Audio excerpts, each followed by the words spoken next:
કમોઈ 4 રસ્તા પર બનાસ નદીમાં રેતી ભરવા જતા આવતા ડમ્પરોથી ટ્રાફિક જામથી લોકો પરેશાન. ઇમરજન્સી એમ્બ્યુલન્સ ફસાઈ સ્થાનિક લોકોએ મહા મહેનતે નીકાળી હતી.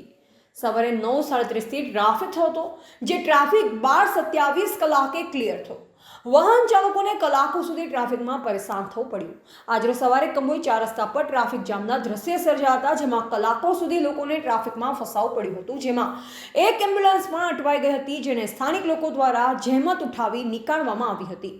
કમોઈ 4 રસ્તા પર વારંવાર ટ્રાફિકની સમસ્યા ઊભી થાય છે, જેમાં સિહોરીથી પાટણ તરફ જતા આવતા વાહનો અટવાઈ પડ્યા હતા.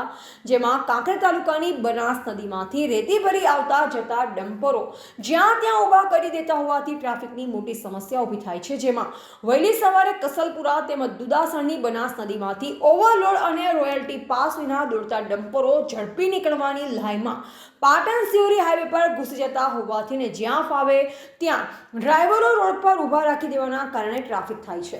આજે કમોઈ 4 રસ્તા પર કલાકો સુધી ટ્રાફિક જામ થઈ જતા નાના વાહન ચાલકોને લગ્ન સિઝન હોય લગ્નમાં જતા લોકો અટવાઈ ગયા.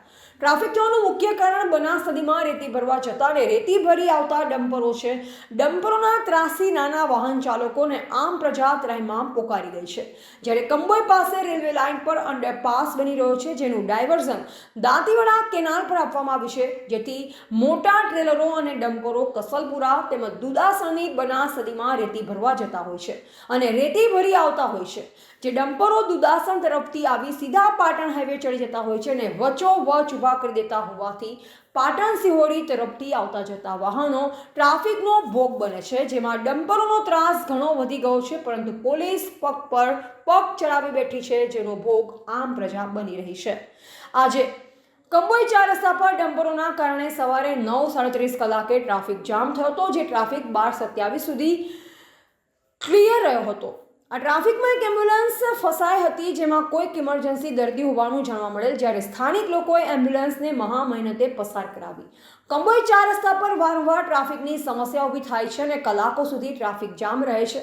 જેમાં કમોઈ 4 રસ્તા પડતા હોવાથી રાનેર, દુદાસણ, સિહોરી, પાટણ એમ ચારે બાજુ ટ્રાફિક જામ થઈ જાય છે, જે કારણે લગ્ન પ્રસંગે જતા આવતા લોકોને આગળથી આવતા અને પાટણ દવાખાને જતા લોકો અટવાયા હતા. ટ્રાફિક 3 કલાક ઉપર જામ રહેતા રાહદારીઓ વાહન ચાલકોને પરેશાન થવું પડ્યું. ત્યારે વાહન ચાલકોએ જણાવ્યું કે કમોઈ 4 રસ્તા પર રેતીના ડમ્પરોના કારણે રોજિંદી પરેશાની અને ટ્રાફિકની સમસ્યા થાય છે, જેથી બનાસકાંઠા પોલીસ અધ્યક્ષ પ્રશાંત સુંબે દ્વારા કમોઈ 4 રસ્તા પર આડેધડ ઊભા રહેતા ડમ્પરોની સાણ ઠેકાણા લાવી તેવી લોકમાંગ. કસલપુરા દુદાસણ તરફ રેતી ભરી આવતા ડમ્પરો ખાણ ખનીજના ચેકિંગથી બચવા માટે દાંતીવાડા કેનાલથી પાટણ હાઈવે નીકળી જાય છે, કારણ કે ખાણ ખનીજની ચેકપોસ્ટ થોડી સિહોરી તરફ રહે છે અને કસલપુરથી રોયલ્ટી ચોરી કરી જતી ડમ્પર કમોઈ જીઓ પંપ પાસેથી પાટણ તરફ નીકળી જાય છે, એટલે ચેકિંગનો ભોગ ન થવું પડે. પરંતુ ખાણ ખનીજના ચેકિંગના અધિકારીઓને કમોઈના સીએનજી પંપ પાસે ચેકિંગ ઓફિસ રાખવામાં આવે તો બંને તરફથી આવતા ડમ્પરો એક થઈ શકે અને ચોરી અટકે. કસલપુરા દુદાસણ તરફથી આવતા અને ભરવા જતા ડમ્પરોના ચાલકો સિહોરી પાટણ હાઈવે રોડ પર ચડાવી દેતા હોવાથી ટ્રાફિક થાય છે અને જ્યાં ફાવે ત્યાં ઊભા કરી દે છે. Reporter Bhikhabhai Sipai, MD news, Palanpur, Banaskantha.